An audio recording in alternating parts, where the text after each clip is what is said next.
Hey everyone, today I'm going to show you how to create a slow motion in DaVinci Resolve. Let's get started.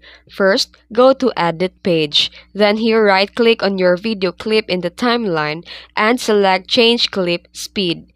And in the pop-up, lower the speed percentage to 50% for the half speed and make sure a ripple timeline is checked. Your clip will now play in slow motion.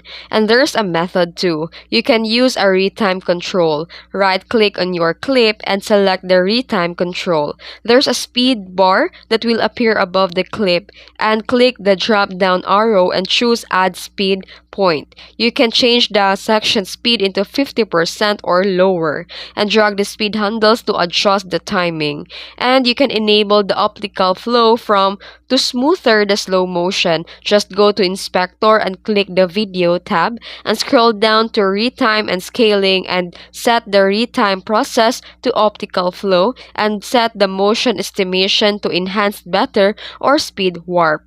And that's how you slow motion your clip in DaVinci Resolve. If you found this video helpful, don't forget to like and subscribe for more tutorials. Thanks for watching.